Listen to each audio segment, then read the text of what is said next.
орохтой үдээр хэлчихсэн. Гэхдээ үнийг л хэлчихсэн. Сүүл таны 2017 оны 1-р сарын 10-нд бол үндэсний аюулгүй байдлын зөвлөлийг ерөнхийлөгч хуралдуулж бол энэ нийслэлийн агаарын бохирдлын хэмжээг бол ерөнхийдөө гамшигын хэмжээнд хүрсэн. Нэгдүгээрт, хоёрдугаарт бол аймаг нийслэл сум дэвргүүдийн иргэдийн төлөөлөгчтэй хуралд чиглэл өгч цаашд хэрэгжүүлэх арга хэмжээний төсөл бэлтгэж танилцуулах, тэгээд ойрын хугацаанд авч хэрэгжүүлэх арга хэмжээний төслийг бэлтгэж хэрэгжүүлэх юм чиглэлүүд өгсөн байж байгаа. Тэгээд энэний дагуу бол Улаанбаатар хотын Засаг дарганы хамын газар, бусад бүх харьяа газрууд бол 7-7 хоногор ажиллаад төлөвлөд онцгой байдлын горимж шилжиж ажилласан. Тэгээд энэ хүрээнд бол хэд хэдэн арга хэмжээнүүд авч хэрэгжүүлсэн байгаа. Тэгээд үүнийг бол товч танилцуулах юм бол нэгдүгээр Улаанбаатар хотыг бууруулах утаагүй хот 2030 төсөл болоод нийслэлийн засаг даргын мөрийн хөтөлбөр заагдсан 2016-аас 2020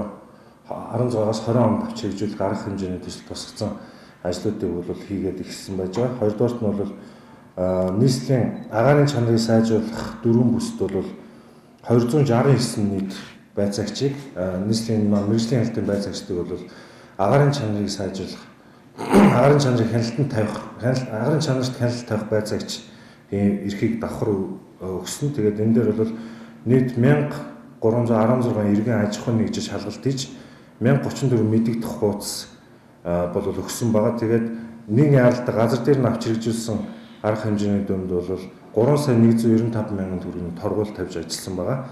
Хоёрдугаарт нь бол нийслэлийн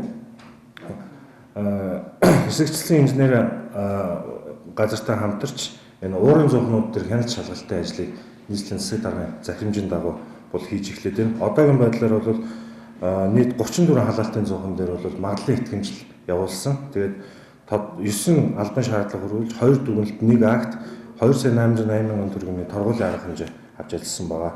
Агаарын чанарыг сайжруулах бүсэд дугуй, ажилсан тос, хог хаягдал шатааж буй хяналт тавихад олон нийтийн оролцоог сайжруулах зорилгоор бол байгаль эколог хамгаалах, хөгжүүлэх иргэдийн зөвлөл төрийн бус байгууллагатай бол хамтарч ажиллаж байгаа.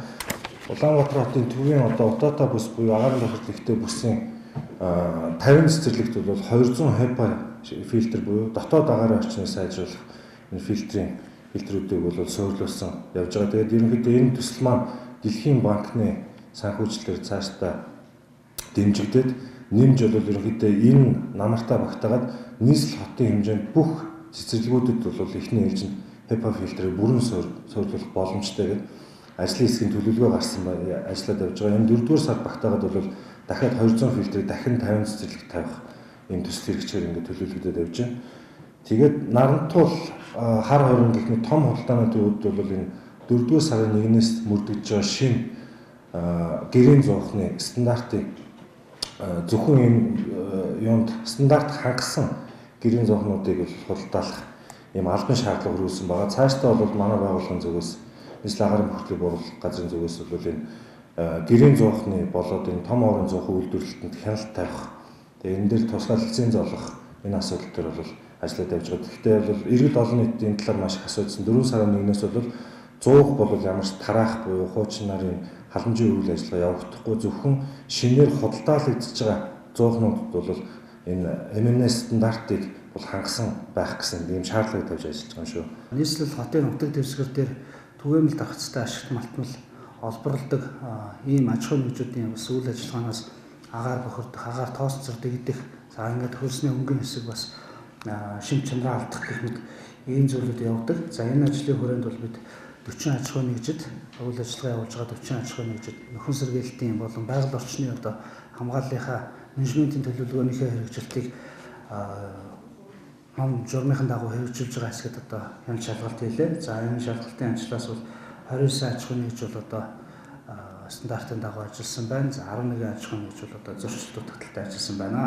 Хөдөө орон нутгаас эрүүл мэндийн зайлшгүй одоо шаардлага болмоос хотод шилжин нүүж ирж явахтай холбоотой энэ нотлогоог одоо хэрхэн зохицуулахын, хэн яаж олгохын ч гэдэг юм уу. Энэ одоо журам бол гарах ёстой. Тэгэхээр энэ журмыг бол бид нар улсын хэмжээнд, үндэсний хэмжээнд даган мөрдөх учраас энэ журмыг эрүүл мэндийн яамн дээр бид нар ажлын хэсэгт багтаад журмын төсөл дээр бол ажиллаж байна.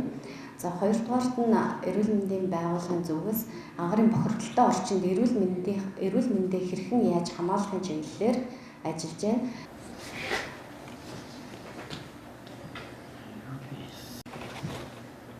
Шин 9 хорооны мэдээлэл аваад өгөө.